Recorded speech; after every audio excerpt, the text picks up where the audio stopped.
Come on, come all. Welcome to this week's Monkey Nut Punch podcast. And as always on these podcasting journeys, he's my tiny little friend stuck in a cupboard. It's Nigel. Hello, mate. Yes, hi, hello. Yes, I am in a cupboard. Yeah. Moving on. And a man who loves unmanned aerial vehicles. It's Keith. Say hello, Keith. Hello. Unmanned aerial vehicles. Hi, guys. Hi, guys. Welcome to this week's Monkey Nut Punch podcast. And on this week's show, we'll be covering the death of cinema. Looks like Warner Brothers want to kill cinema, which is sad. Then we've got some more news on Fantastic Beasts and where to find whatever's going on with them. Daniel Radcliffe talks about Monkey. Lord of the Rings showrunners talk about their TV show. Some Doctor Who news. Some Metal Gear film news. And then we're going to talk about Mandalorian's last 2 episodes because Keith hasn't been here and I haven't been able to have him on board to chat about these. Exciting, better than average episodes of The Mandalorian. And then we'll finish off with our customary what's going on here story. So let's start with movie news.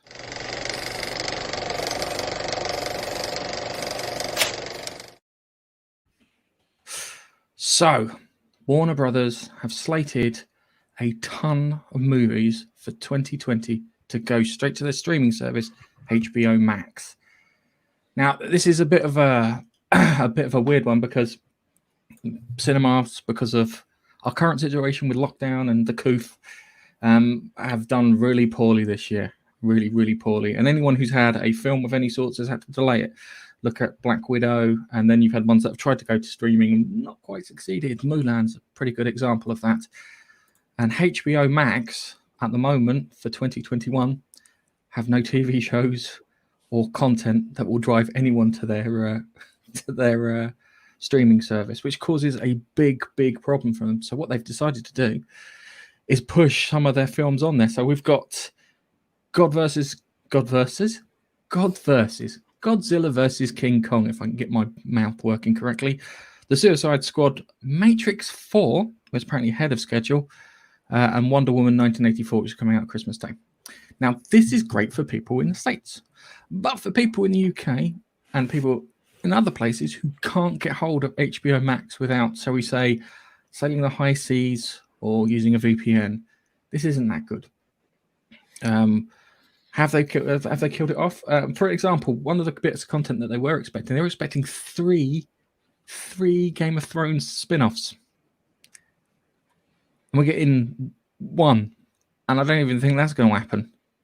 Because they just haven't announced that they've cancelled the damn thing. And we all know how Game of Thrones went, guys, don't we? Oh, Dan and Dave are never working in Hollywood ever again for that. Well, they're working at Netflix, but nothing's come of it yet. They were working on a Star Wars movie, and nothing came of that. It's one of the how can you put it? It's like, are they working in the mailroom? Is the question. Are they doing the cleaning there? They're in the complaints department. But it seems weird that Warner Brothers are going to push all their films. They are doing what they refer to as day-and-day release. Now, day-and-day release means it shows on HBO Max and it shows in the cinema.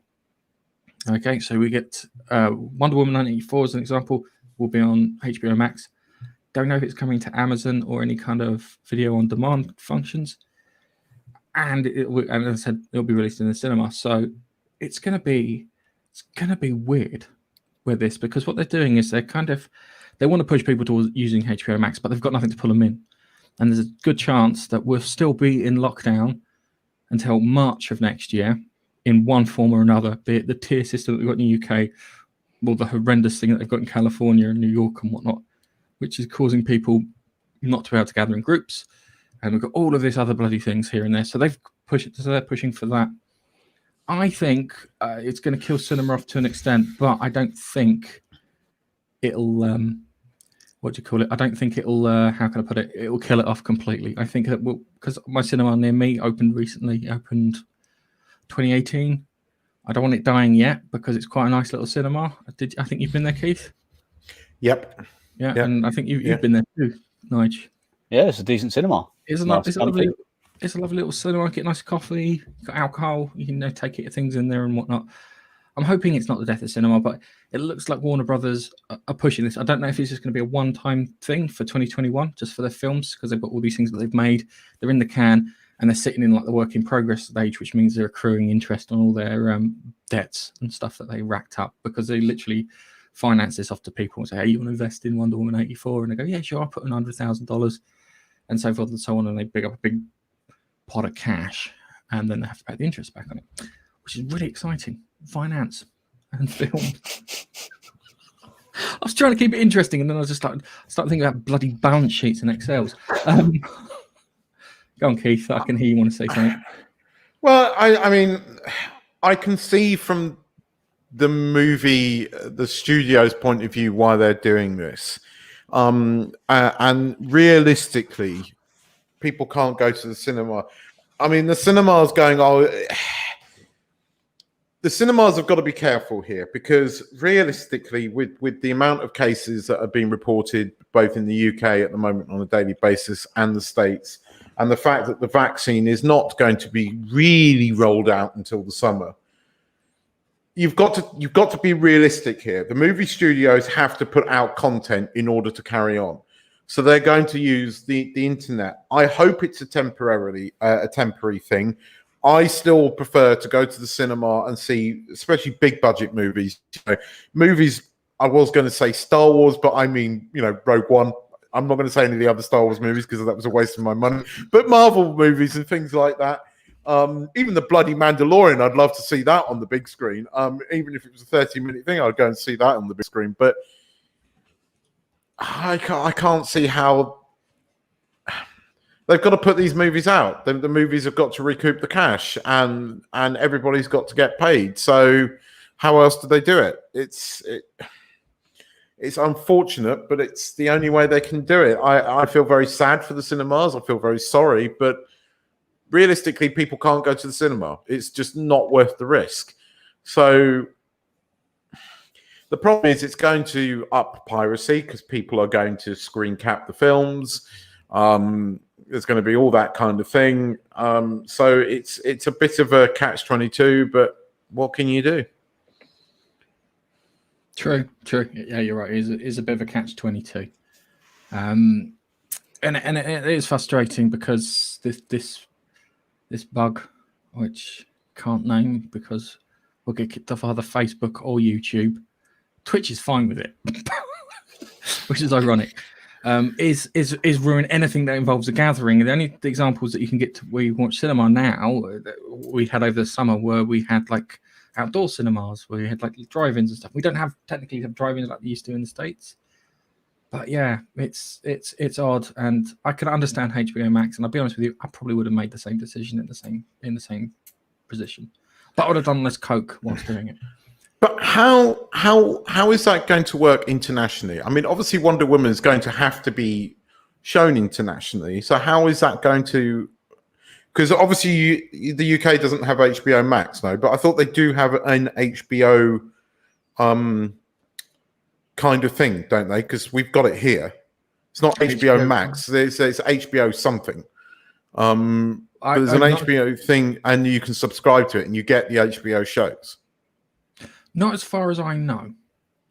I don't. Isn't HBO Sky Atlantic in the thing? Will these be shown on some kind of Sky Atlantic? I doubt they'll be shown on Sky Atlantic. I imagine they'll get them on VOD and in the cinema. So I imagine Amazon's probably got the rights to sell them worldwide via their system, maybe. And maybe even Sky might have the VOD rights to Wonder Woman, given the fact that you said that HBO has a dealing with Amazon for that. Hang on, sorry, I've got to mention this in the comments. That's it. It's HBO Go. It's HBO. It's HBO Go here as well. We can subscribe to it. In fact, we've got it on our digital box as an extra subscription. I don't think we've got HBO Go. Okay, fair enough. The only time I've seen HBO shows in the UK is on Sky Atlantic. Yes, because I think Sky did a deal with HBO, and they show all of the sort of internationally appealing HBO shows like the aforementioned Game of Thrones and things like that. But I know over here it's badged as HBO Asia, but it is HBO Go. Okay. Yeah, it's a bit of an odd one that it's going to be weird. We'll find out when it comes to us. I think it's going to be Amazon. I think the question is, it's going to be Amazon, whether it's going to be on Sky for us here in the UK, and it'll be on the cinemas, because the cinemas now in my area are open, but they've still got the COOF restrictions. We wanted to take my son to see Die Hard, but he's not old enough. So, well, I've got a Christmas film for your son, Die Hard. You need to go and watch Die Hard with us. And we looked, and he's like, it's not 12A or 13 or whatever. We go, fucker. So we couldn't take him to see that, which is really annoying. But it's one of those things. And yes, I may be trying to spoof it with a VPN to see what HBO Max is like when Wonder Woman comes out. Nigel, you got anything to say on this? I can see why the studio's doing this. I'm missing out on massive revenues at the moment. All of them are, all the films. But I do understand why we go online to watch things. But I do enjoy going to the cinema as a one-off thing here and there for these big blockbuster movies. I don't tend to go to the cinema really for just anything. I don't have one of these multi-pass things. So, yeah, if it was a big budget movie, I'd tend to get a cinema, but it's expensive for me. So I almost asked for a cinema pass for Christmas last year. I'm so glad I fucking didn't. Well, I mean, I did. Hang on a second. I did get a Disneyland Paris tickets for the entire year. Wow, that went down really well. Yeah. I mean, the Wonder Woman was scheduled to come out here at the cinema, and until this week, I would have gone. But unfortunately, without mentioning the elephant in the room, there's been some sneaky people sneaking over the border and have now got an outbreak everywhere. So that's knocked us going to the cinema on the head a bit, which is really sad, because I quite enjoyed going to the cinema the other week, even though it was a Thai film and it was a bit insane, but it was worth it. Okay, so it looks like all those Warner Brother films, June doesn't look like it's going to get a sequel, I imagine, because it won't make the money back. I think what we're going to see is we're going to see an evolution to big budget mini series on TVs, which will replace films. You'll see things like what's the thing? Zack Snyder's cut of Justice League. We'll start getting things like that now, which is quite sad. And then you might get cuts and stuff that will go into the cinema, but it won't be the same. I'm worried that it's going to go down that route. I don't want to go down the route. I quite like going to the cinema. It's an experience and it's quite enjoyable. So before we move on to our next section, Nigel, would you like to read the comments? Yep. First off, we'll just work our way through. So, hello, Brett. Yes, I need blue lights too. I'm feeling very left out. Blue lights are cool. Blue lights I know. I didn't get the memo. Just didn't get it. They're colluding. Yeah. Just a quick hello. Cavation. Chuck. Hello, Chuck. Hello, Chuck. Chuck, go Brett doesn't really want us to talk about the last episode of, I believe, The Mandalorian, because you mentioned it. Dude! We will be talking about the last episode of The Mandalorian, or when it gets to the review section. Stop watching us and go and watch it now. I wouldn't normally say that, but dude! Hey! Not that long either. About 20 something. It's just under half hour, isn't it? Yeah, it's one of the short. It's the shortest this season, but it's the best ever. Sorry, I might have liked it. And it's in addition, we've got a David. So because we've got a David. Oh God! Hello, Dave. So every time. Hello, Dave. Hello, Hello, Dave. Can my wife use your toilet, Dave? You're my wife now, Dave. It's the bit where he goes, there appears to be a blockage in your toilet, but I fixed it. What the fuck are you doing with my toilet? Okay, all right. And just a quick well done to Brett. Oh, yeah, well done. Hit 100 subs. Well done, mate. 100 subs. Oh, congrats, mate. Which is cool. Okay. Well, to probably talk towards more about that towards the end, which is sweet. So, let's move on to our next story. We've been talking about Amber Heard, and I keep making jokes about her shit in the bed. But now there is a call, and this is nothing against Mad Mikkelsen, because Mad Mikkelsen is fine in my books. Okay, Mad Mikkelsen has got a petition saying to remove him from Fantastic Beasts and put Johnny Depp back in his place. This is kind of all right. There was a survey. Where is it? I have to bring the survey up here. There's a survey. It was at 200 and something thousand yesterday when I was reading it. I see what it's at now.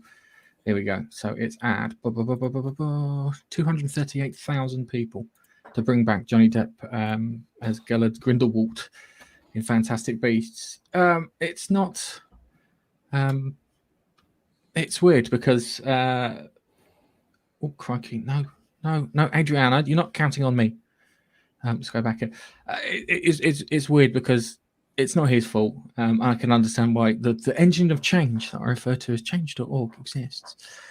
Just as Brandon say that they want him to be removed. I don't think the studios are going to listen. I don't think the studios care. I think the studios have got their heads so far up their own asses that they'll pay Johnny Depp $10 million to do one scene which will not be used in the film, and this will be fine.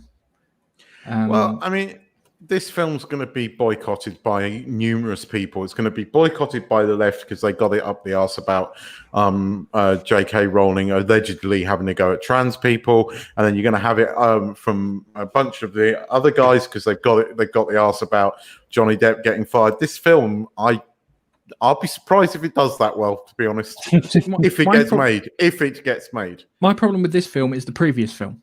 Yeah? The previous film was crap. It had no middle. It had a beginning and an end, but nothing in the middle. Nothing happened. And it undid some of the bits that were quite important from the first film. For example, the pastry chef fella. It was quite sad in the first film when they said goodbye to him. They didn't think you'd ever see him again. And that's the way it should have stayed. All right. Yep. There could have been a bit at the end where someone's hurt and he just happens to turn them up and he helps them, but doesn't know anything about them. But having Johnny Depp being kicked out because of this and the other, I think I've said this before, it's just not right. And the worst thing is, did you hear about the fact that Amber Heard looks like she's going to be in the remake of Pirates of the Caribbean? Insult to injury. Well, she's gone for that on purpose because of that. If she was treated the same as him, if she was kicked off the set of Aquaman, and she was fired from the Aquaman and stuff like that, I'd still have the hump that Johnny Depp was kicked out, but I wouldn't be as angry. It is the total blatant, different treatment for the two people that are arguably, it was 6 a dozen and half of the other. She hit him as well, but that's apparently allowed in today's society. But Johnny Depp, arguably, he argues that some of it was self-defense, which it probably was, considering she shit in the bed. I still can't get over that. I still just who, apart from a complete mental case, shits the bed? The only time you should shit the bed is if you've had a bad dose of heroin, like in Train Spotting with Spud. I mean, we've all had fights. We're all married men. We've all had fights with our wives, right? We've said some shit, and they've said some shit for us. We make up. It's all fine. Not once have I ever thought, she's pissed me off that much that I'm going to do a great big steaming dump in the bed. You just don't do that. I didn't even know it was an option until Amber Heard came along. Now that's my nuclear option. When things have gone that bad, I'm going to consider shitting in the bed. I've been holding this for days. Oh, This one's gonna smell. I don't get that. It's Still, it's still just Speaking about makes the me- film, Yeah, I can't remember the second film that well at all. because nothing happened in the second film. Really can't. Nige. They went And to that's- Paris, and then they had that bit in the thing with the fire and the oh my god, an atomic bomb prediction of the future. Yeah, that was it. Then nothing happened in the middle. It had a beginning and an end, and nothing in the middle. And most films are the middle. Yeah, most films are the action bit in the middle. Yeah, it wasn't that great. The ending makes no bloody sense. And you know that she's retconning him in. It's another one of those where J.K. Rowling, people are scared to edit her. And I think that's part of the problem with that second film. She's not a scriptwriter. She's not. She writes good stories, but she's not a scriptwriter. And she does need editing. Yeah. The last 3 Harry Potter books are proof of that. That, you know, especially the 5th book. By God, that could have been edited down to half the size of the book, and you still wouldn't have detracted from the story. I've read all the Expanse novels to date, but I've never read any of the Harry Potters all the way through. No, I have many times. Bored. I quite enjoy the books, but the 5th book needs editing. It needed editing. Last book, the 5th book. No, there's 7 books. 7 books. What was the 5th book? It's one after. It was the Order of the Phoenix. Okay, it was the Order of the Phoenix. Okay. Oh, right. Yeah. Okay. All right. While we're on Harry Potter, it takes us nicely into another story. We can put this all together. And this is only a really short one. I found this hilarious when I was looking through, putting the show notes together yesterday. Daniel only you can find a bloody story like this. A monkey jerked off relentlessly on the set of Harry Potter.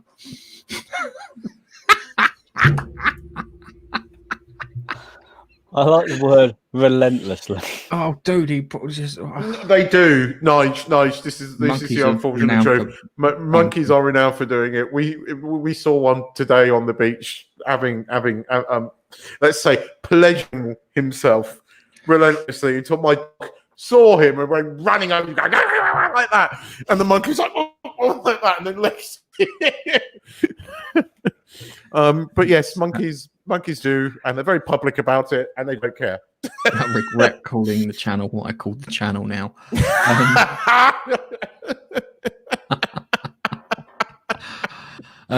Right. Now 31. Daniel played the boy who lived in 8 films between 2011 and 2011 until 2011, between 1999 until 2011.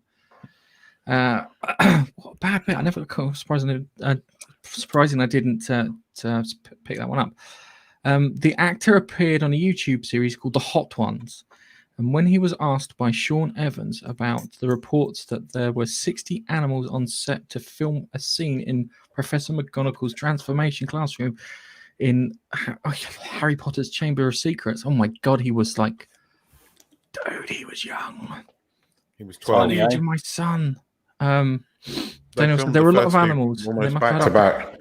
Anyway, so there were a lot of animals, up to 60 of them, and I'm on set. The Transfiguration classroom, there was a monkey of some kind in a cage that did start jerking off relentlessly. The star added, but the animals were well behaved apart from that one. I think Rupert Grint got peed on by one bat. It's very topical. Yeah, I thought that was funny. Kind of bollocks it up in the delivery. This one here, right? So that was all kind of Harry Potter and stuff. Magical Beasts, I think it's going to be a bit of a failure, which doesn't help the cinema. Going back to the death of cinema through HBO Max releasing all their stuff. This one, Keith, if you read the notes, I'm hoping you've read the notes for this one, because this should be you, okay? So let me just ease you into this. The Mandalorian. Let me start again. The Mandalorian comes back in the room and tries again. The Mandalorian. What the hell's a Mandalorian? Mandalorian. It's a new film. Have you seen The Mandalorian? I watched The Mandalorian with Baby Yoda. It's a French version of the Mandalorian. It's the Mandalorian. Mandalorian. He does Windows though. He's not Batman. He just does Windows. He's losing.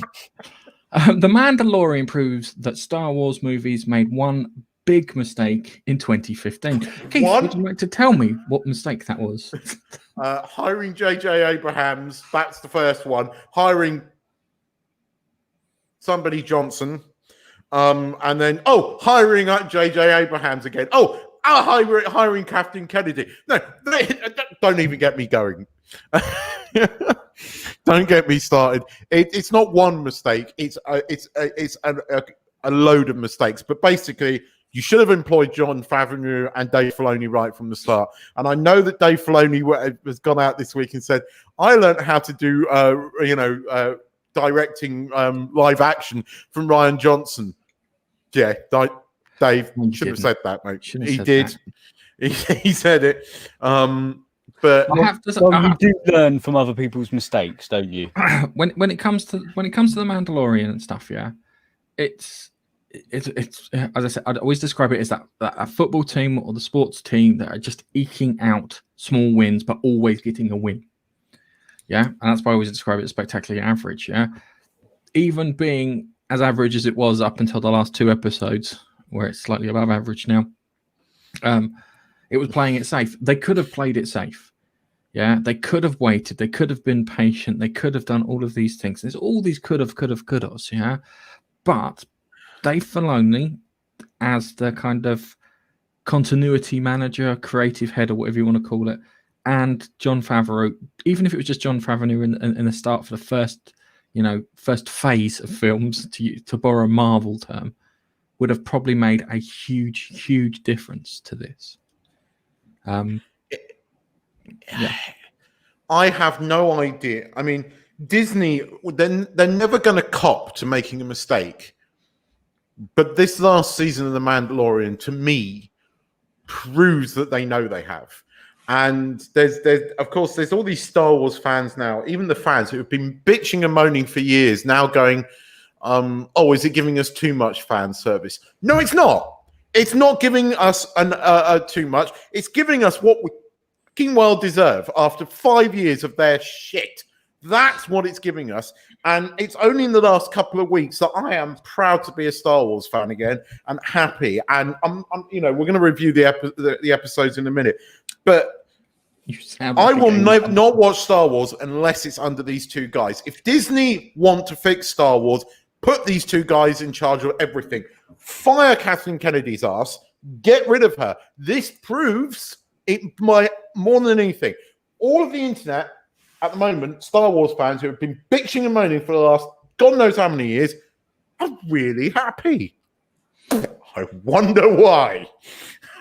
Kathleen Kennedy is nowhere near this shit. And look, it's good. It's a lot better than I think Disney deserve. I'll be honest with you, and I'll say that as Disney deserve, not as the fans deserve. It's really safe. I think they need to kind of play it really safe and tell people accept what we've got, and then go on from there. I mean, we'll touch on this again, but I never thought I would get this excited about Star Wars again, having watched the 3 sequel films. I love Rogue One. I still like Rogue One. I know a lot of people don't like Solo. It's not the greatest movie, but it has some really good moments in it. The Darth Maul moment at the end is awesome.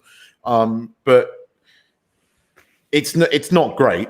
I never thought I'd be like this pumped up as a Star Wars fan ever again. And I am. And I love it.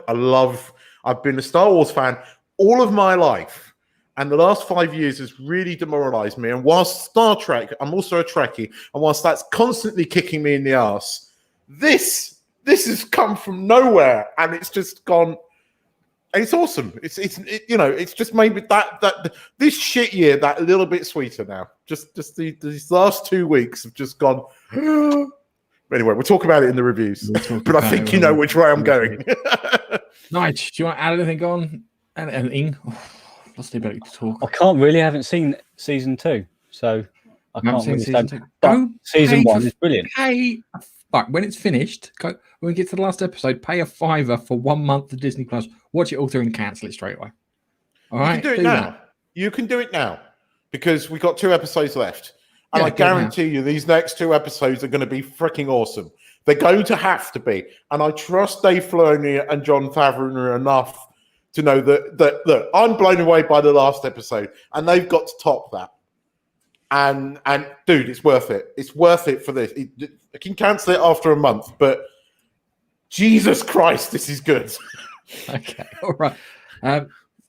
So Star Wars, Dave Filoni and Jon Favreau should have been in charge from the beginning. And we'll leave it at that.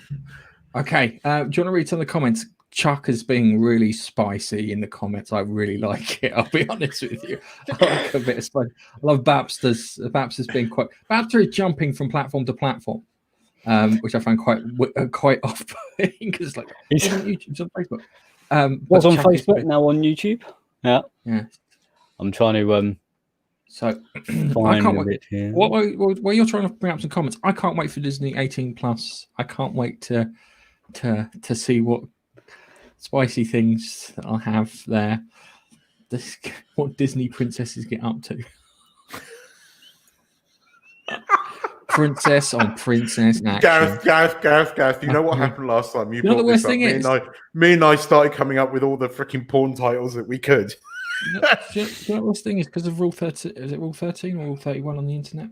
That stuff probably exists. I think there's a site where you it does. You can find it. Okay, there's Snow White and the 7 Dicks. I've seen it. It exists. I'm not gonna lie. There's probably, I bet you, there's probably what's her name?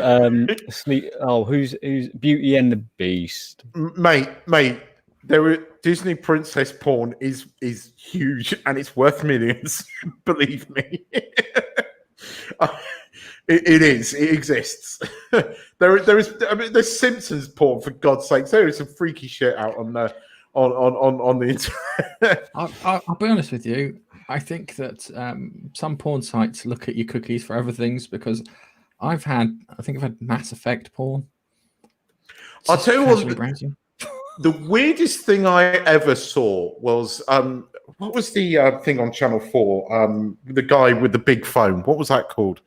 Trigger Happy TV. Yeah. So I had a bunch of mates, this is going back 15, 20 years ago when it was on, that did a Trigger Happy thing, and they all had to dress up in fluffy animal costumes. And there was this guy walking down the street on his phone, and out of nowhere, like 100 fucking people dressed up as animals come running out and chasing down the street. His mate, I remember correctly. And so she's got a picture of my mate, and she's dressed up in this furry costume. She's got this thing, and we had this on one of our websites, and there was some link posted to it, and we tracked back the link. No word of a lie, a website catering for the fetish of women dressed up as in furry animal costumes posted a link to this picture that we had of her on the website. No word of a lie. All right. Okay. We'll move on to onto TV shows then. So there's no comments, Nige. Well, I was going to, but Keith's been babbling on. So, yeah, he's just talking about that's how much it costs in Disney Plus. White glove money back. Yeah, that'll be the Disney money grab. Feeding the rat. What's this in reference to? Henry. We had a kid on our live stream yesterday who is seriously impressive, and he's only 13. But you wouldn't know it. Mandalorian binge over Christmas. I think this is probably what I'm going to have to do. I'm going to have to get it. But another monthly expense. But £6. Yes, just that. Yeah. Coming loose. Talking about hang on a second.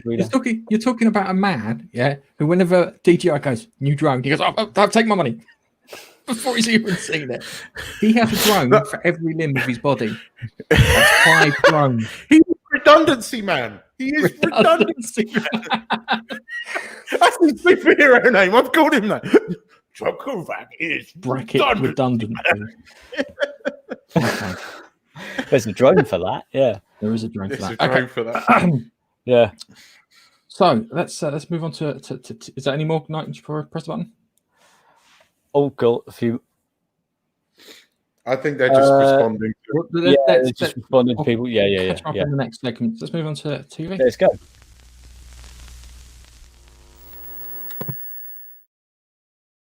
I'm worried, Keith. I'm really worried. Yeah. When Lord of the Rings is supposed to be a replacement for British mythology, if you know anything about J.R.R. Tolkien, because we lost our mythology when William the Conqueror, or whatever those lot came along and screwed it over. But he created Lord of the Rings as a way for us to have it. And I'll be honest with you, it's supposed to be full of white people. It's a story about white people in white people land. Yeah. So when I hear Lord of the Rings showrunner describes it as an epic, diverse, filled with heart, I'm just like, what the Barney's going on here? What do we need? Why? I understand. Look, it can't be diverse. There are diverse areas of it. They got the bits to the south and to the east where they can have other people come from, etc., etc. But when the showrunner DJ Payne and Patrick McKay say epic and diverse, it sounds like tokenistic and stupid identity politics, which we don't want. We want engaging, thrilling, something along those lines in a world, maybe at the beginning. But you say it's not quite true that it was a white people land, because you had the people from the south, the people that, and you see that in the movies, the people that rode the elephant, they were meant to be dark skinned. They were based on Hispanics. And if you read the books, they are tanned skinned people. The world is diverse in you can put black people in this, you can put all sorts of things, but please, for God's sakes, don't make this all about diversity and gender freaking politics. But that's what it's going to be. We know it's going to happen, and it's going to be Amazon's first big flop, I think, if they do it. I think people want to watch Middle Earth. What you're going to find Last Jedi syndrome. Yeah, first episode they're going to be going, God, 100 million people tuned in to watch this. Second episode, 50 million. Next episode, 20 million, 10 million, until it gets down to about 3 worldwide. Yeah, it'll just go off a cliff.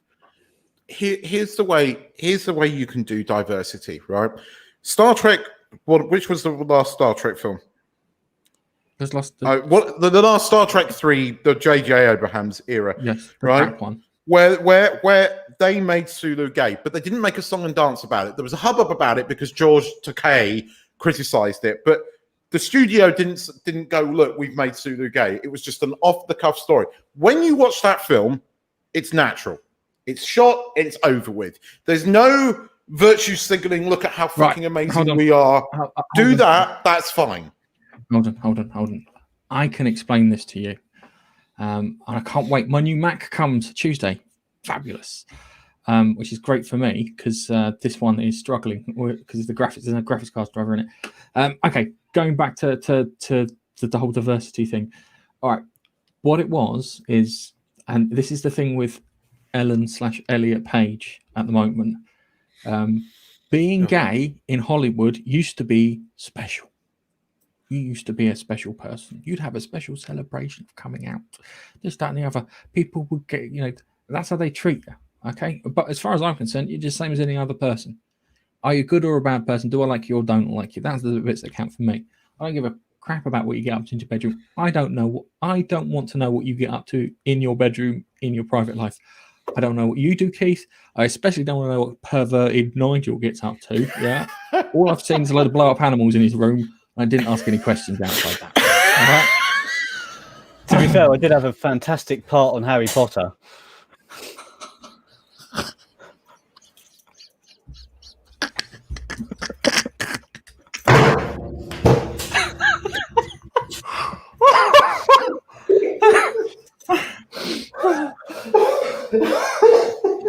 You've lost Keith. He's gone. Anyway, coming back to it, and that used to be that.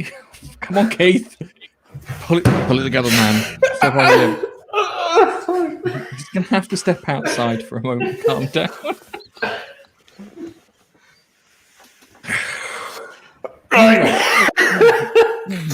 That was brilliantly timed, Nige. Well done. My work here is done. They used to have things about kind of like being gay and everything was about being special. And now it's like transgenderism. And then there's the thing with gay people being above criticism. You're a gay person in you can't criticize them, etc., etc. Rather than just writing the actor a decent character to work with, because I'm sure all actors would appreciate good characters with kind of lines of script and motivation and really interesting things for them to work with, rather than your character's black and that's their entire identity. Goes, are they a schemer, a plotter, a planner? Are they pulling strings behind it? No, they're just black. So, do I get a bow? Yeah, you get a bow. Right, we'll give you a bow. Oh, all right. We don't want this. We want proper meaty characters. It's like I'm not a big Game of Thrones fan, but I can understand the characters in the beginning were quite clearly defined. They had, they were. If you're an actor, to get a part like this was good because they were good meaty characters, something for you to work with. Mm. And that's what actors really, really want. They say they want the best. They want interesting characters. The first five seasons of Game of Thrones, it was a diverse cast. It was, it had all sexualities represented. It had all races, and nobody cared because there was never any virtue signaling about it. It, as you said, each character was developed and meaty. And that was a good thing. Now, okay, that came from George R. R. Martin's script text, and as we know, the minute the books run out, it got crap. But that's how you do it.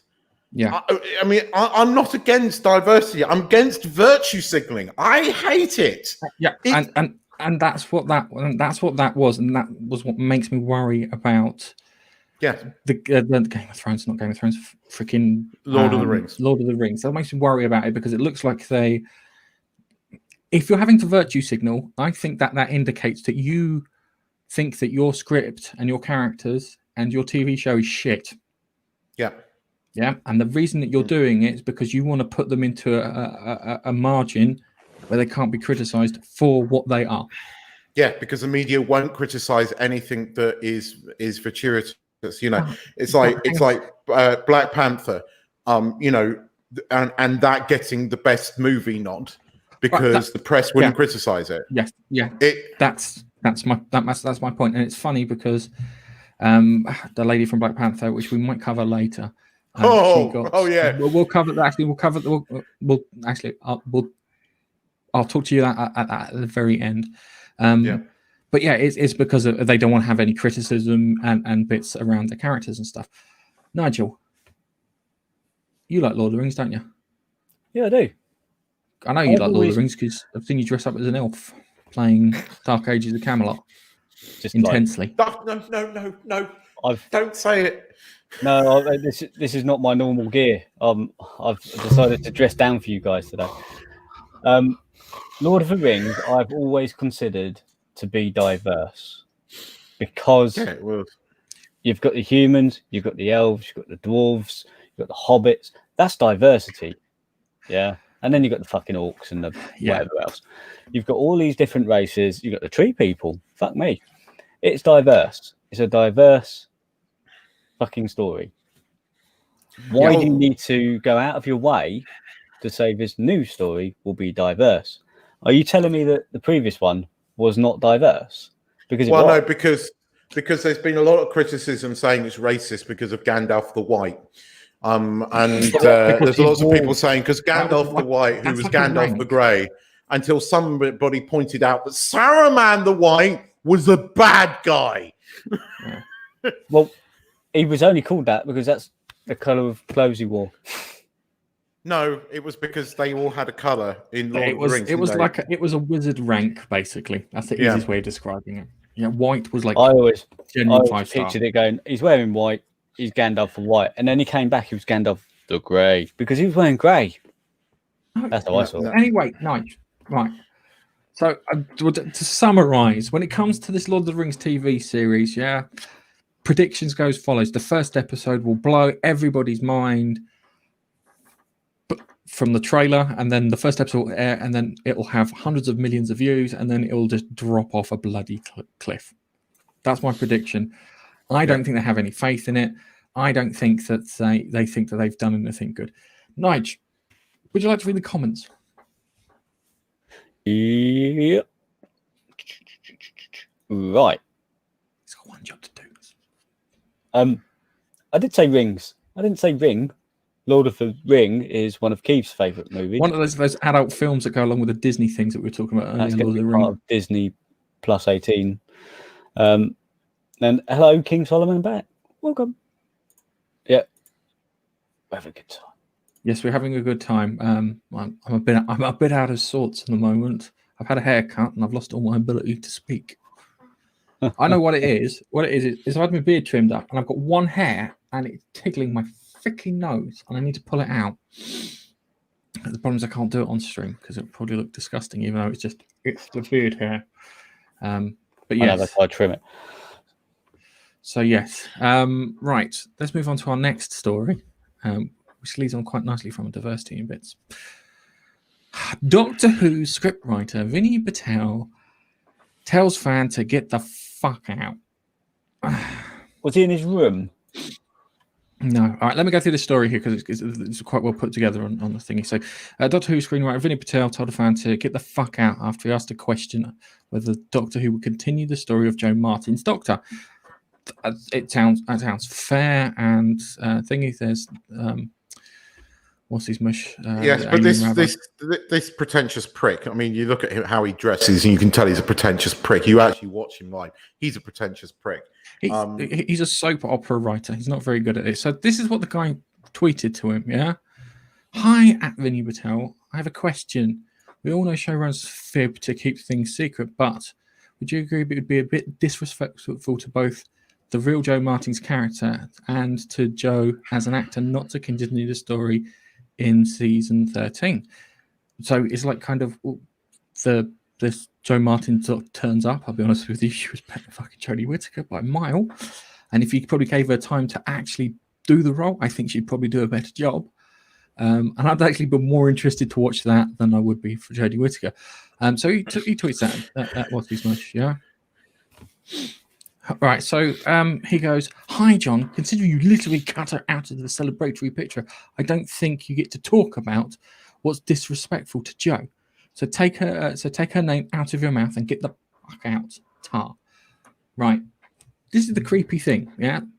This guy, I think there's the celebratory picture, yeah, and then I think what he did is he then edited it to his sensibilities. John the White is quite a prolific tweeter, and he has had a go at this pretentious prick number of times. But you don't respond like that. This just shows the level of intelligence of people who are writing this. Instead of saying, you could have come back with something a bit more witty, but no, you had to tell him to get the fuck out because that's all your tiny brain can write. Because the only things that are in your tiny brain are diversity and virtue signaling and being a pretentious prick. Hang on. So just to demonstrate, I'm sorry for the listeners on the podcast. Here we've got a picture of all the doctors across all the eras, yeah, including Jodie Whittaker and Joe White, which happened to be central. Where I probably would have put Tom Baker and then David Tennant and then Matt Smith in the central bits because there were probably more things. But what he's done is he removed it and he turns around and says, no Chibnall required. And he's put all the doctors, happen to be all the ones I like, not in the order that I like them, unfortunately. And he's put them there. And Vinny Patel had gone back through his Twitter feed to find this. Yeah? He'd gone back through his Twitter. That's psycho behavior. Yeah, that is absolute fucking psycho behaviour there from a writer on Doctor Who. But because we're more interested in diversity than quality, we're stuck, which isn't good and isn't fun. So yes, that's what you get from low quality writers that you hire because you are too busy. It's like who was the black guy that was fired from Star Trek Discovery because he used the N word. I can't remember his name. No one's talking, just me. Oh, okay. Sorry, Anyway, I've lost sound. I'm just fixing an issue. Hang on. Okay, all right. So anyway, there was a black guy on Star Trek Discovery who got fired, and I think he has some genre experience writing for stuff like that. But going on with Doctor Who, a new Doctor Who rumor claims that the show will introduce a new LGBTQI plus. What the fuck? Can you just keep it LGBT? Yeah, I don't want this QI plus. What's QI plus? I don't know. I like QI with Stephen Fry. Maybe it's if people who associate themselves with Stephen Fry's agenda. I can get on board with that, to be fair. Stephen Fry's an institution.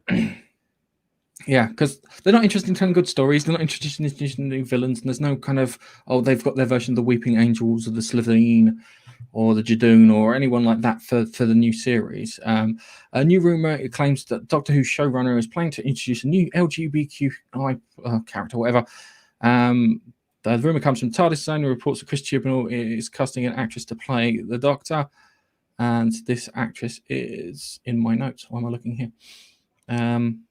QI thingy, and no, her name is, she's an Indian lady. I think she's an Indian lady, or from the subcontinent. I think Parminder Kurnagra, and she'll be playing the third Doctor in this iteration of it, because what Chris Chibnall's done somehow has figured out that he wants to erase Troughton, Pertwee, and Baker from the Doctor Who lineup. This was according to Noel the TARDIS Zone, who he said that his guys like kind of telling him that they want to get rid of the favourite Doctors, which are from the old series, which are Troughton, Pertwee, and Baker. I like Baker. Baker's quite good. I think Capaldi's better than Baker, unfortunately. And I'd love to have seen Capaldi now do all the Baker roles then. It would have been awesome. But it's one of those things where now, again, because they don't want any criticism in regards to how good or how bad their show is and the decisions that they're making, they just throw an LGBTQI A plus P 4125 A4 sheet of paper in there as an excuse, so they can't be criticised. So yeah, that was that. So Keith, are you back with us, or you still got audio problems? And he can't hear us, so I'm assuming he's got audio problems. Keith, Earth to Keith. Earth to Yeah, Keith. I'm here. My sound's gone, so my computer seems to be having problems with Bluetooth speakers at the moment. So hopefully this should work. I had to switch headphones. Oh, okay. All right. Sorry. So, okay. So, what do you think about the idea of replacing those other Doctors? Or did you miss it? I've given up on Doctor Who, to be honest. I gave up until Chris Sinaball is gone. He's destroyed the show, in my opinion. It's another one of these shows, a bit like Star Trek, that I don't see any way of coming back at the moment.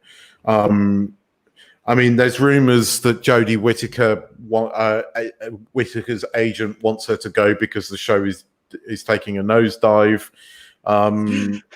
And she can see it, and because she's the face of Doctor Who, as the ratings get worse and worse and worse, Whittaker's agent apparently wants her to leave. Whether that's true or not, I don't know. But I think Whittaker's big problem is I don't think she can get any jobs after this. No, she's not. No, I don't think she is. I think She you're didn't right. put the work in. No, she hasn't. She's just got no presence on screen. You know, as you said, Joe Martin, who came in, outshone her as the Doctor in a single episode. Yeah. That's it. I mean, you can't. I mean, Joe Martin was more the Doctor in that single episode than Jodie Whittaker has been across the entire span. When your companion outshines you constantly and is now leaving the show after this Christmas special. Well, it's not even a Christmas special because it's not going to be shown on Christmas Day because Chris Cinnable's got a bug up his ass about putting out on Christmas. Oh, that's right, because Christmas is a Christian holiday and we can't be diverse if we put it on Christmas Day. And I bet you, I guarantee you, that's why they're not showing it on Christmas Day. No, hang on a second. That may have been the original excuse, but now it's we're not showing on Christmas Day because it won't get any viewers. Yeah, because it was going to be on Christmas Day, and they looked at it and went, "Nobody's watching this. I'll bury it on New Year's Day sometime." So yes, it's it's one of those things. I saw the trailer to the new one. I watched it. I watched the beginning bit with Jodie Whittaker in it. Then it had Captain Jack in it. I watched the whole trailer, and then it had Jodie Whittaker at the end. I'd forgotten from start to finish that Jodie Whittaker was in it. I thought it was a Torchwood episode where Captain Jack was taking on the Daleks. I think I'd have preferred to have watched a Torchwood episode with, it sounds really weird, with all the gayness that was in Torchwood. I would prefer that because at least it would be better. And it would have been written by Russell T. Davis, not Grussell T. Davis. Grussell. Anywho, let's move on to our next story. This is one for Keith. Mandalorian theory claims that Jar Jar Binks saved Baby Yoda, aka Grogu, from Order 66. I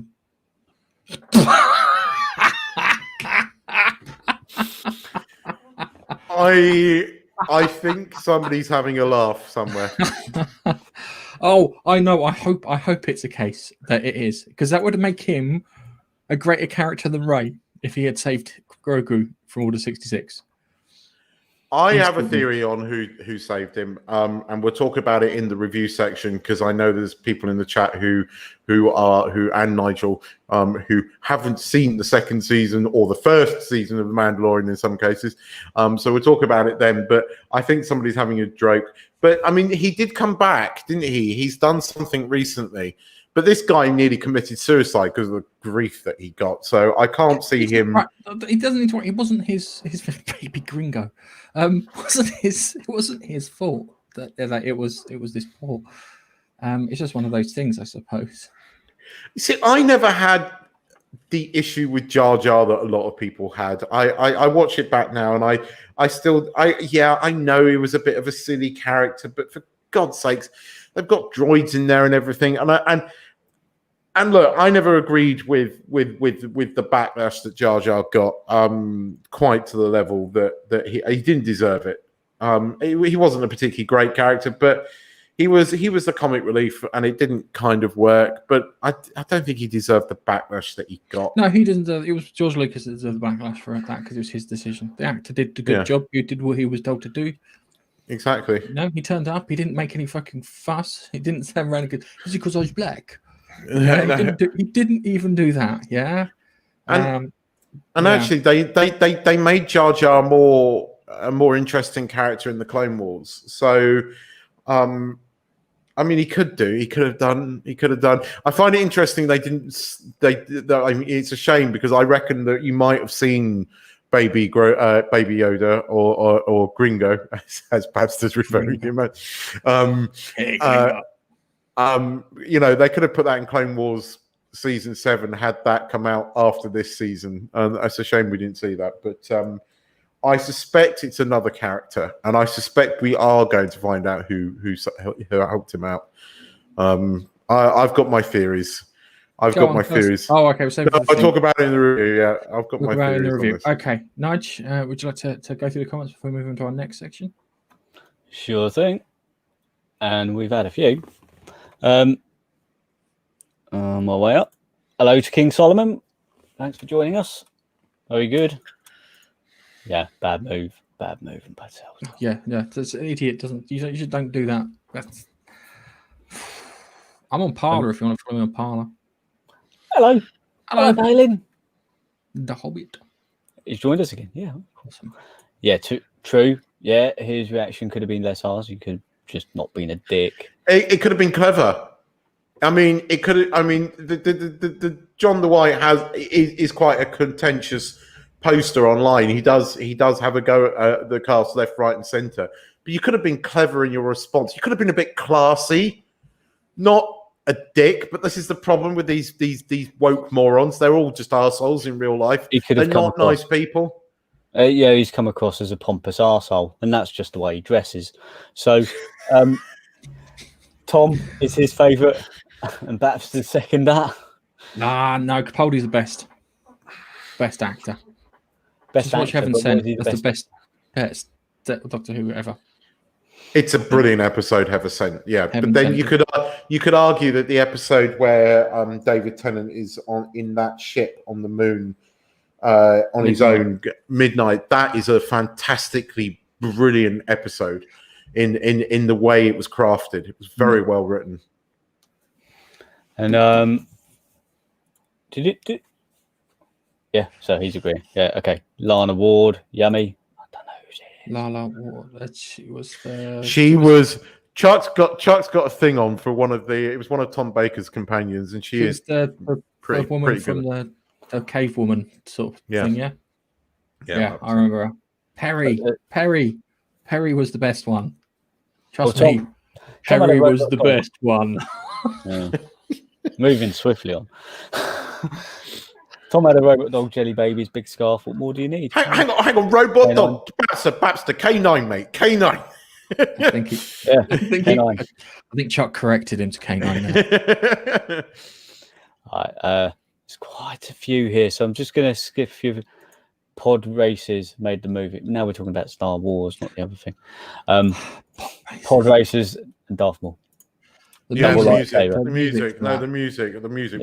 That music was the best bit. That's the bit I remember most about episode 1. I have seen that live at the Albert Hall, done by the London Philharmonic, and it is awesome. That music is just, gives you goosebumps when you see that live with the choir, you know, and that in the Albert Hall, because of it, the way it's tuned, is freaking mind blowing. Okay. It really is. Well, powerful is a word. Yeah. All right. John Williams at his best. So let's move on to our next section.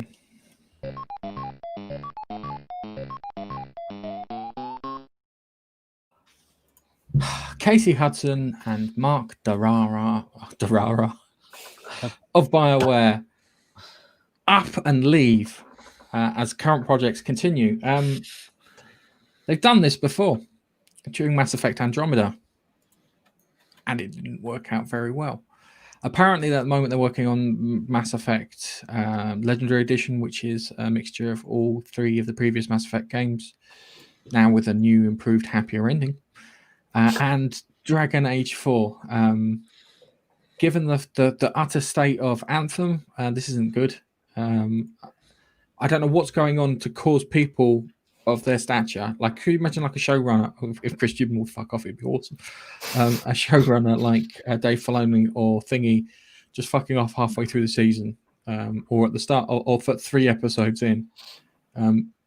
It's not good. And these kind of people are the people kind of pushed Mass Effect through and kind of gave it a bit of quality control and had a vision and whatnot. All I can imagine is the reason they probably left is either they're working too much or someone is trying to interfere with their vision. Now, it could be a case that people are trying to interfere with their vision. There's a couple of renowned SJWs on the production staff for Dragon Age Warriors, they're Dragon Age 4, who see race as more important than good storytelling. And I imagine if they're probably having to deal with these twats day in, day out, and they can't fire them, there's an issue. So given that could be the case. But yeah, it's one of those things. So, Keith, did you play Mass Effect Andromeda? No, the Mass Effect games kind of eluded me. I knew a fair bit about them, and you guys have filled me in over the story. And I played a little bit around at yours house, and I liked the stories to them. But the Mass Effect games were really out in that period where I wasn't really playing games that much. Funny enough, they are. I was thinking about them when I get my PS5. I might join the PlayStation Now thing and get those.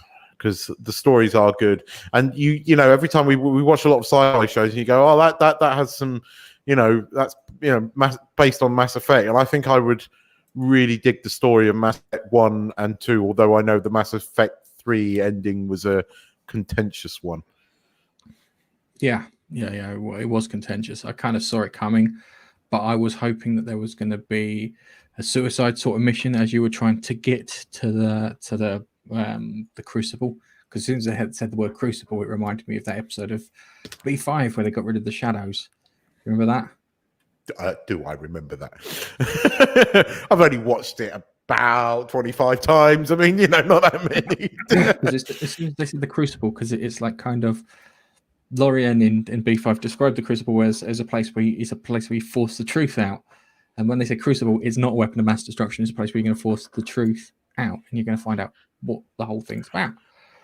So when I heard that, it was fine. It was like I was expecting that. But the mission that was coming up to it was the bit that I was expecting, where if you'd made the right decisions or not, you'd get people killed, but nothing happened. It literally was just a march up to the transportation beam, which wasn't good.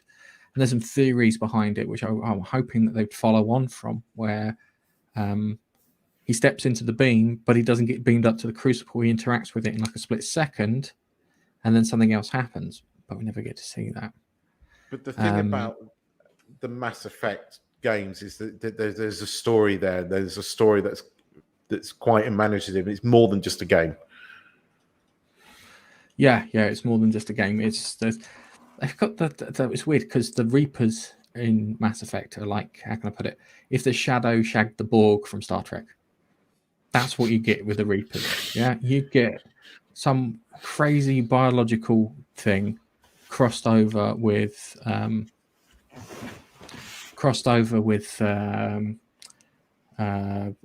Borg's kind of cybernetic technology, and it was great, and it was fun to watch and whatnot. And I played it through, and I really enjoyed it.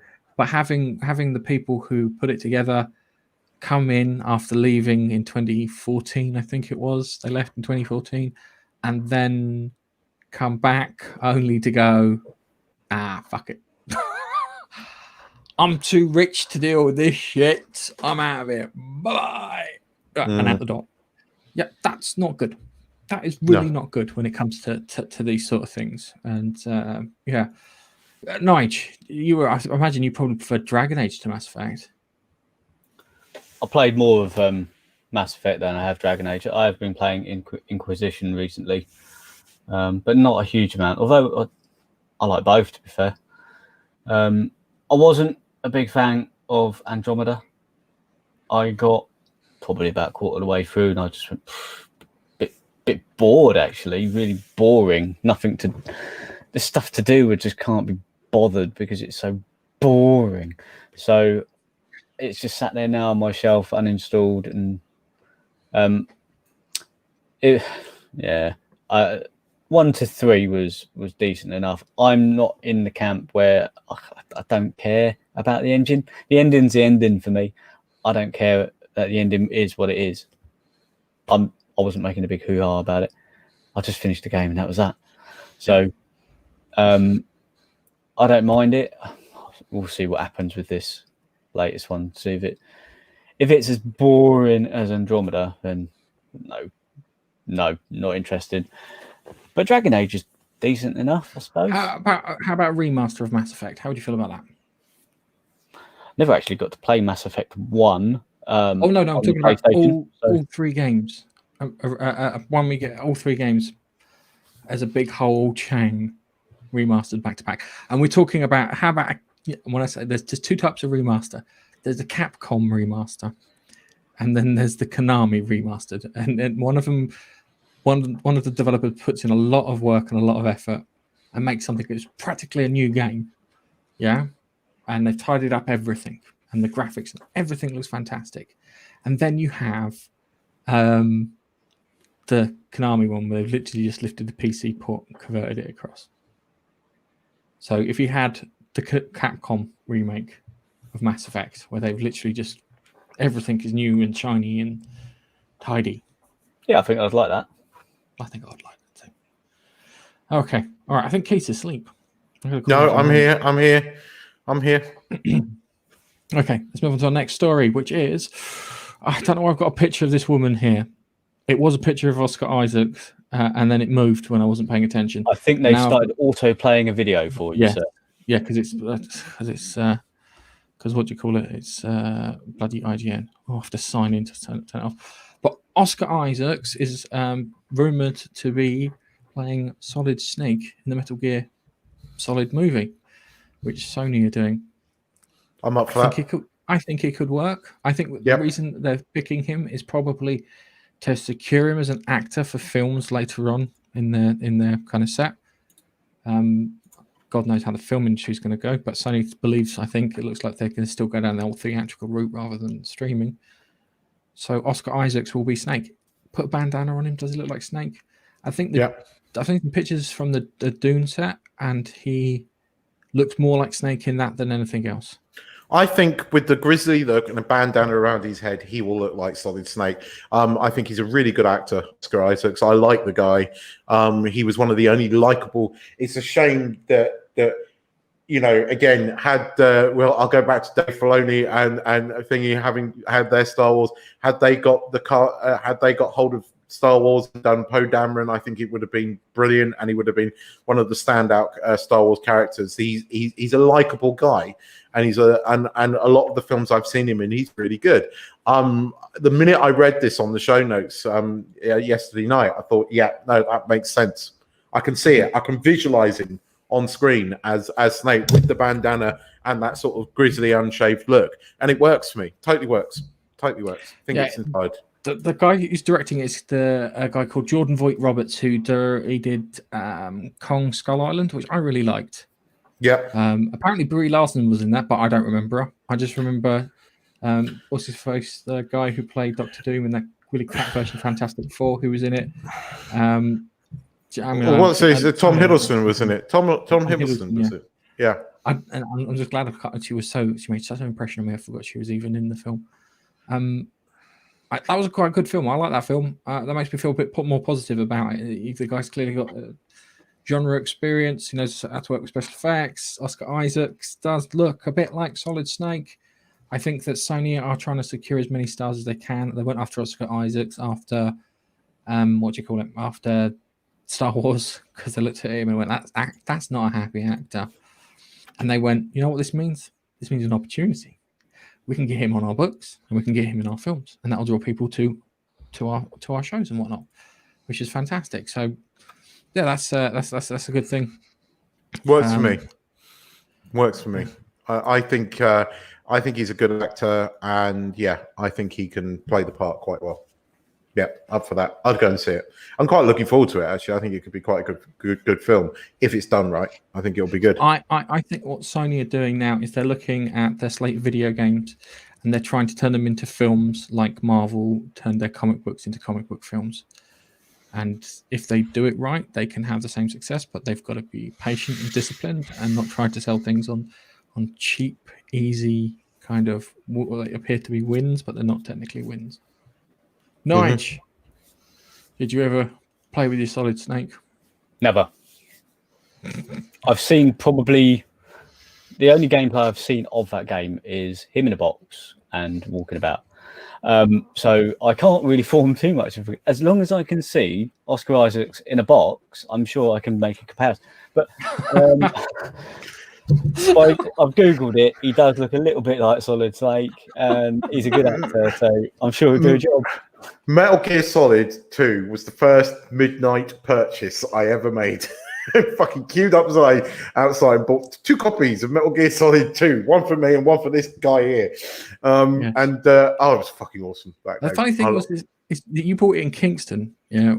So you went to Kingston from your house. Yeah. You've got the 2 copies. You drove past your house, all the way back to where I live, dropped my copy off, and then drove back to your house. See what fucking friend I am. See what a good guy I am. See? Yeah.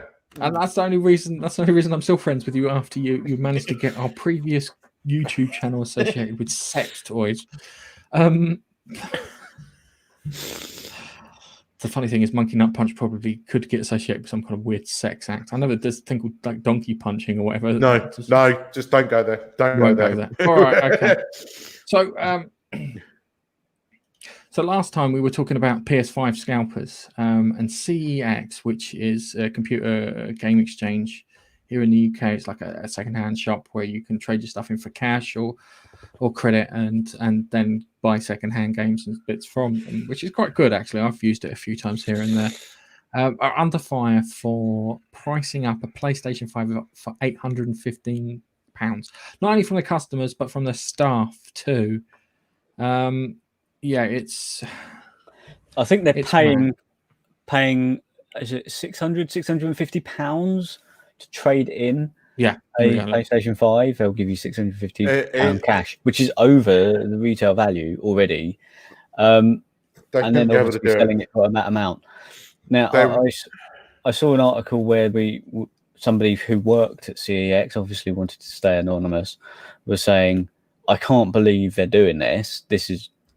They're just literally legitimizing the people who have been doing this, and not scamming, but doing the scalpers. They're legitimizing the scalpers and doing it themselves. So they're trying to take the trade away from the scalpers. However, they could have done that with legitimate pricing, not what they're doing. And they fully expect the people working there fully expecting to be demeaned and spoken to like shit because of the way that the CEX and upper bodies, upper managers have decided to put this, and they just put all the pressure on the people in the shop store. It's bloody atrocious. They CEX are not eBay. They are not a thing. They are a retail outlet on the high street. Therefore, they have to conform to trading standard laws. I hope somebody takes them to trading standards because it's fucking atrocious. I don't think they sell new stuff. Doesn't matter.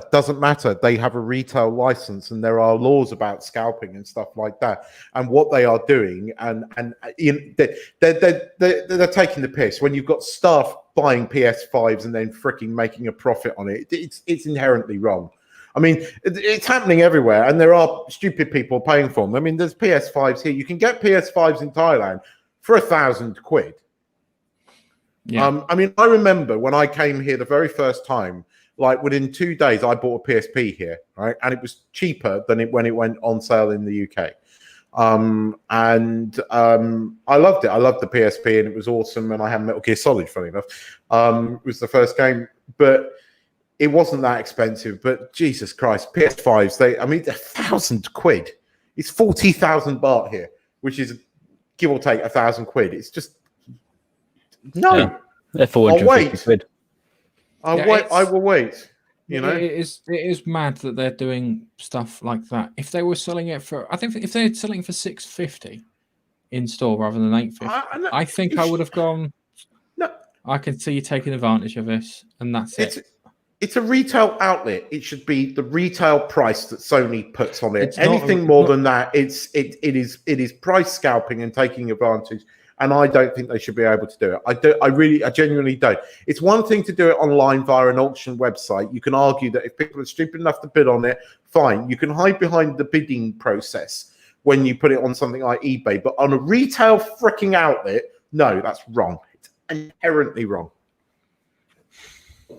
Okay. Sorry. All right.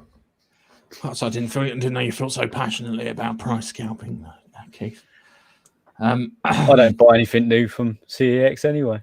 Nice, you don't buy anything new. I can't buy anything from CEX. I just go there to have a look at what PS1, PS2, and Xbox original games I can get.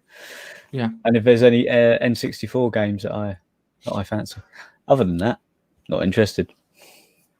Okay, so before we move on to our comments. Before we move on to our reviews, let's look at our comments. And there's one thing. Perry was the best companion, and there's just an example, one of many. Yeah, he's right.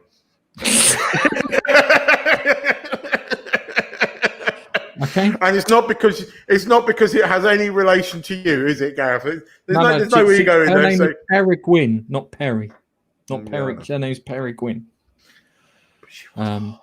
I remember having a crush on her when they used to show it on BBC Two. She was pretty good looking. It was what you call it. Her and the woman from Buck Rogers. Who's the woman from Buck Rogers? Oh God, yeah, but she was only in the. Oh, yeah, I know who you mean. Yeah, I've no idea who that person is. Oh, the trouble is, I can't watch Buck Rogers anymore because all I can remember is the South Park piss take of it, which was so fucking genius. It was the Nintendo Wii episodes, which are still some of the best, where Cartman phones himself in the past, and then the guy calls him an arsehole. He's such an asshole. It still makes me laugh. Okay. So really, the comments. There's only one really to show. Cyberpunk 2077. Everybody's going on for what is this game? I don't know anything about it, but everybody's losing their shit about it. All I know is it's coming out soon. It's meant to be a big release. It's got Keanu Reeves in it, I think. Yes. And I know fuck all about it, apart from it's made for next gen and stuff. Really, that's the extent of my knowledge of this game. All I know is it's like Deus Ex. I like Deus Ex. That's what apparently it's like. That's what I've heard. It's like Deus Ex. If they want if the shorthand to describe what to one game or to another, it's just like Deus. Oh, right, it's like Deus Ex. Okay, cool. All right, so Keith, let's start off with let's talk about Star Trek Discovery. Gareth, you got to do the. Hang on. Yes, you're absolutely right. Sorry, I got distracted by Nigel, and his luscious face. Hang on, I'll do it for you.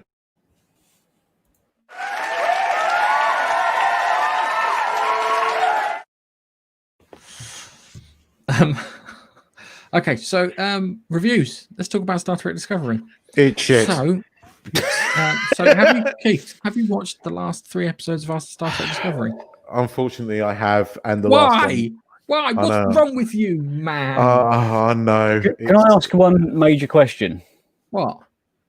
Why are we covering Star Trek Discovery? We're not. Star Trek Discovery because I want to take the piss out of Keith. That's the reason we're covering Star Trek Discovery, so I can rip the piss out of him. Because he's been watching it. I have watched it. It is shit. I watched the last episode where they finally did the don't call me she. I don't identify as a she. And that's when the character got shot with a disrupted T. And they made this huge thing about them and they and Anthony Mackie, being the gay guy, looks at, and I just went, and then, but the good thing is I watched that first. I get over that. Then I watched The Mandalorian. Okay. All right. Now let's talk about The Mandalorian. So, not last week's episode, but the previous week's episode with the Katan in it. Did you? Fucking awesome! I'm going to de-earbud because I don't want to hear about The Mandalorian. Okay. I will drop you out the stream for a moment. And I'll pop you back in. Babster he'll signal us when he's ready. I'll put Nudge back in the stream when we're done, right? We'll talk about the first episode, which Baxter has seen. Look, it was awesome. I loved seeing Ahsoka Tano. Rosario Dawson was absolutely amazing as her.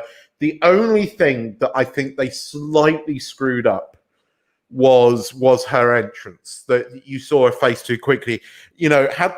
Had they sort of led with the the opening was great, where you're on this sort of desolate world and you've got this very sort of shogun looking thing to it, which I loved. I loved the sort of Asian look to it. Had you just seen a flash of a white lightsaber and a figure moving in and out like that, and you kept it like that for a few seconds, and then you didn't reveal her face, but so the people who had watched Rebels and Clone Wars knew who it was, but you didn't reveal the face, and then you get her sort of walking into the thing and then pulling off the hood. That would have been cooler. It's when what's the mission says show yourself.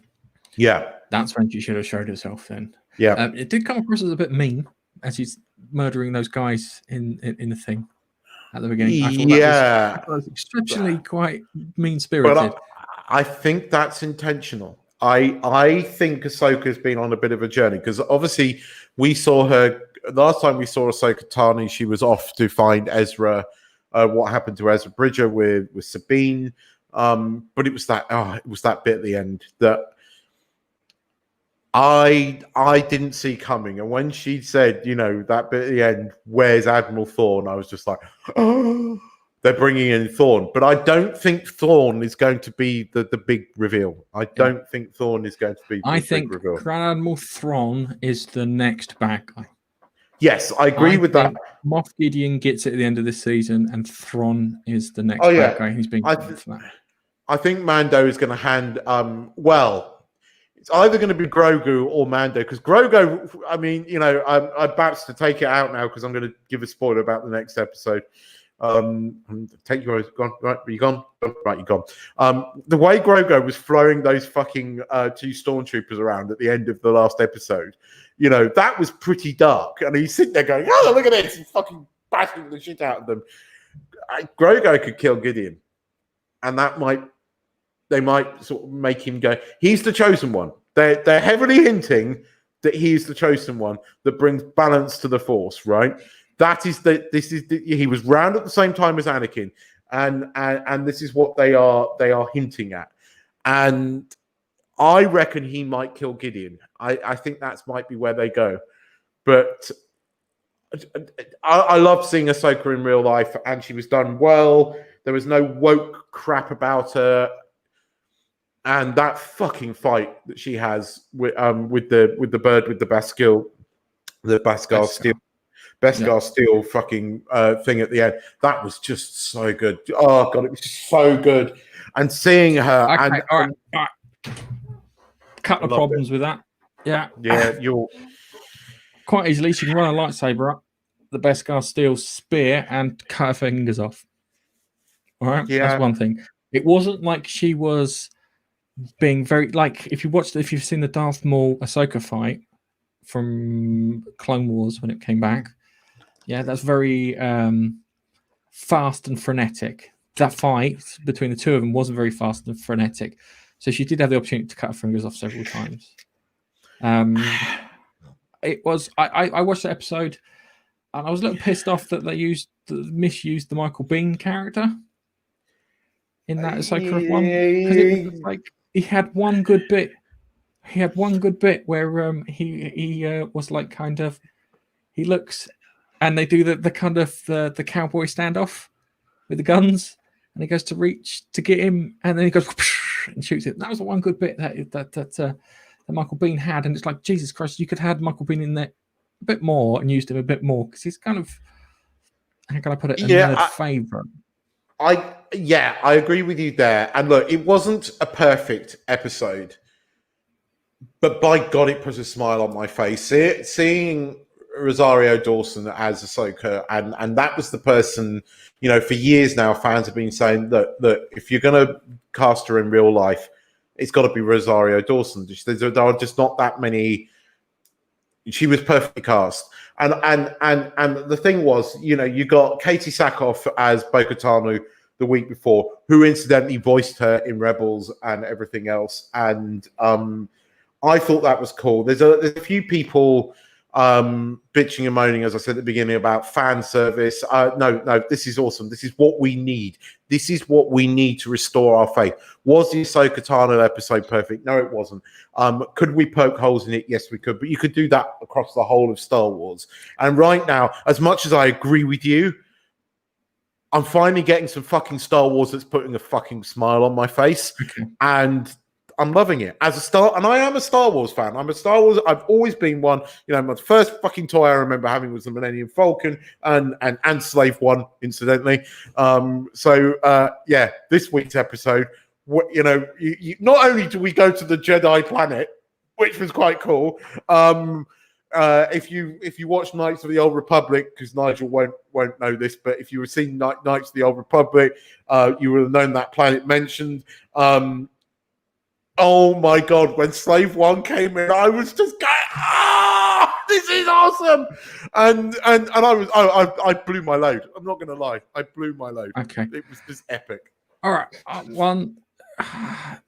watched that episode, and there's a couple of really glaring, irritating plot holes in that.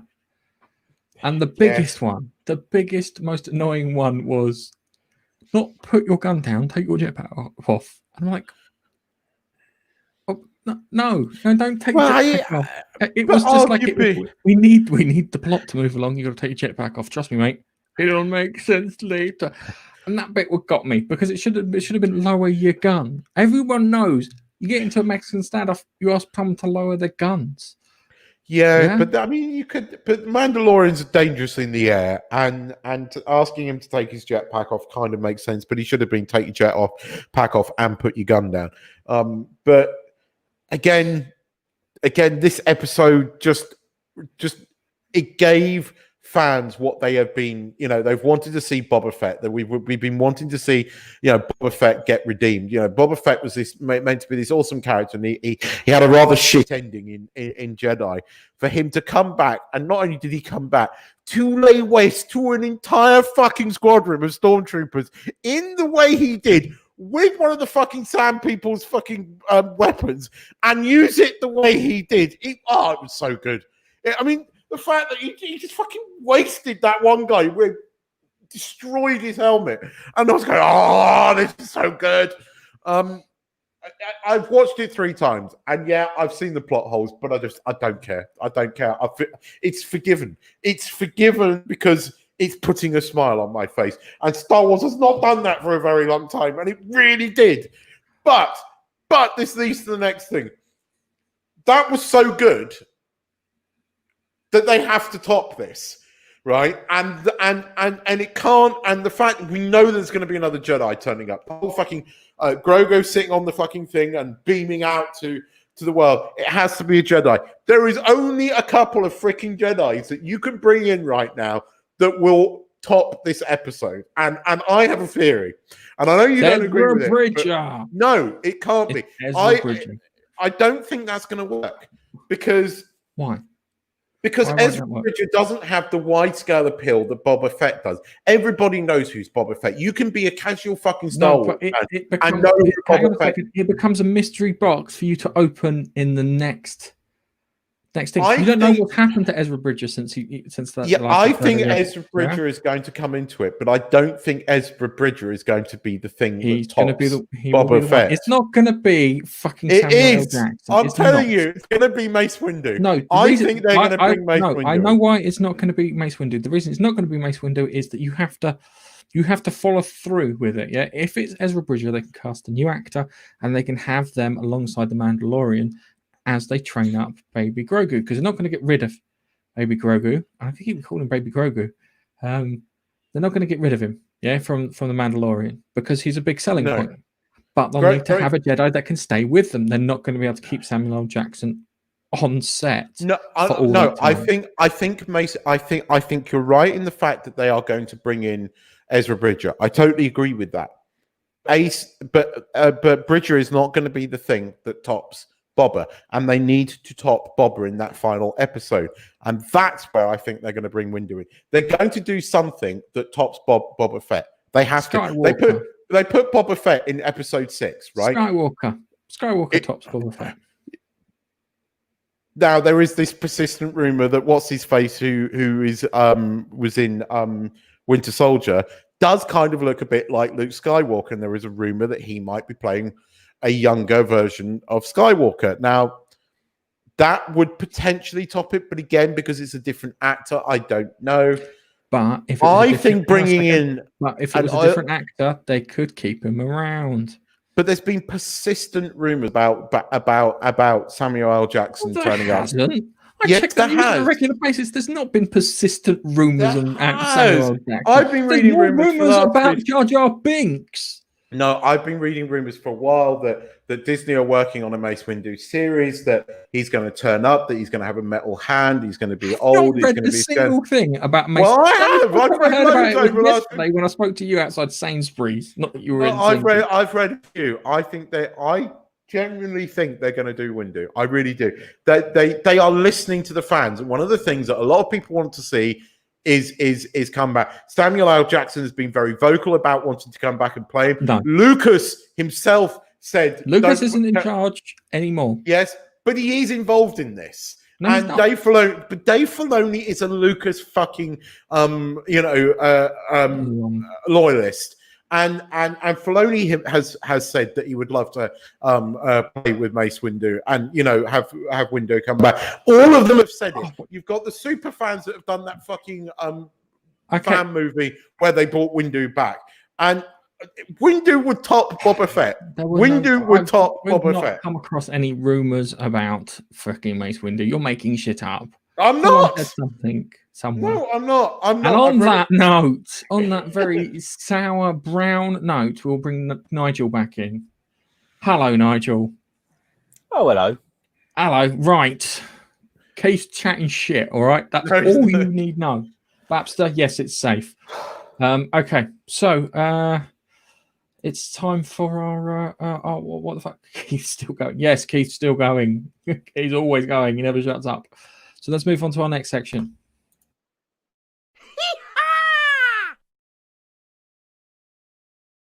Our third and final section. Oh, what the fuck? I have two what the fuck stories. One because one's a quick one, and one then fits into our constant what the fuck stories. So let's start off with Mum gobsmacked as 4-year-old son appears to tell her to fuck off. Now, ladies and gentlemen, I request that you listen very carefully. Have you enabled the sound? I sure have enabled the sound. I'm sure I have. Ready? Oh, hang on, I can check down if I've enabled the sound before I start. Right, hang on. You got bogey. No, I haven't. Yeah, you have. We heard it. Oh, you heard it? Yeah. Okay. I'm sure you just said fuck off. Yeah. I'm serious, Mum. I didn't hear it, though. That's the weird thing. I know why I didn't hear it, because my sound on my Mac is running through my bloody TV and not my... There we go. All right. So here we go. Let's try again. Ready? Listen very carefully, ladies and gentlemen. You got bogey. Did you hear that? Let's see if I can dial it up any. I don't think I can dial it up any more than that. We'll go one more time for the listeners. Kind of sounds like fuck off. You got it's not quite fuck off. It's not quite fuck off. It's not quite fuck off because it's not. It's a sound not associated with the sentiment, shall we say, when it comes to swearing at mother. I don't know. Here comes my second what the fuck story. They're all mum related. Everyone we've got is a mum. Mum finds dog with dildo in park. Mum does experiment with science a kid and it goes a little weird. Okay, here comes our next one. So, right, while it's loading up, let's add this to the string. Right, here we go. Mortified mum finds malfunctioning frozen Elsa making X-rated noises. Again, another one we need the sound for. Is that the video? Or is this the video? No. Where is it? I think. Oh, is that the video? I'm trying to find the. I can't wait for I can't wait for my new Mac. I really can't. And everything will go back to normal. Here we go. Right, ready? Click for sound.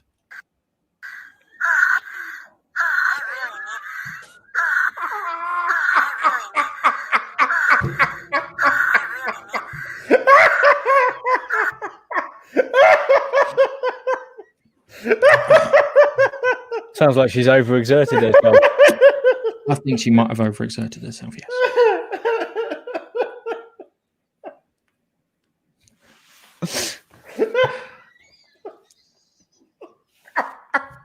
I like the way the eyes are blinking too.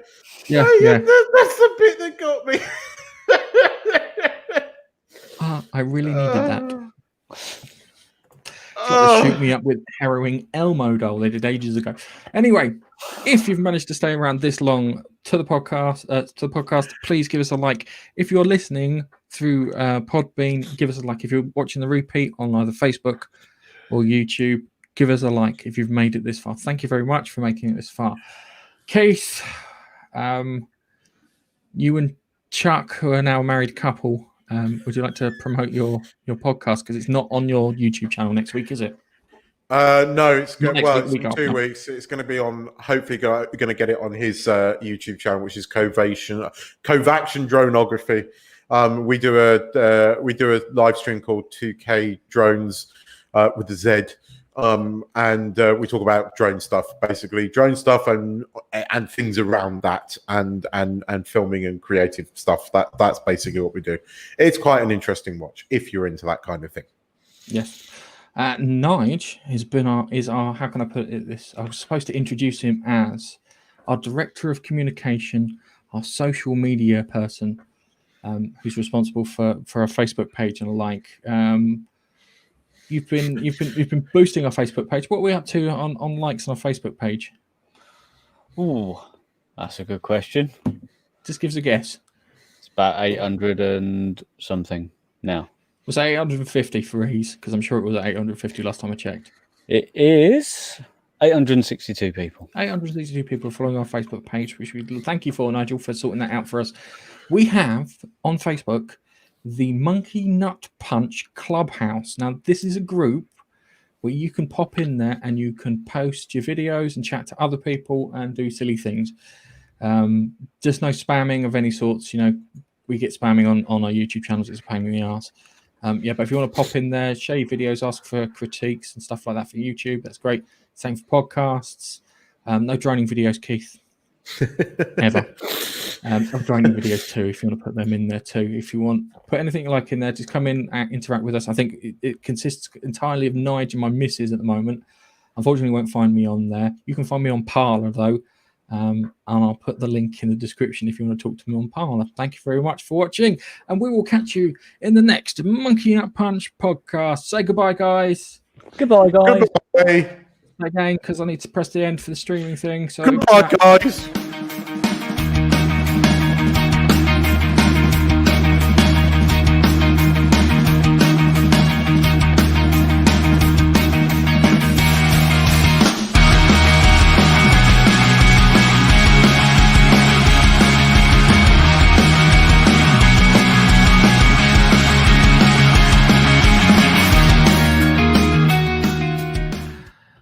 Keith, I think we've got to get Chuck on. He's been really spicy in the comments this week.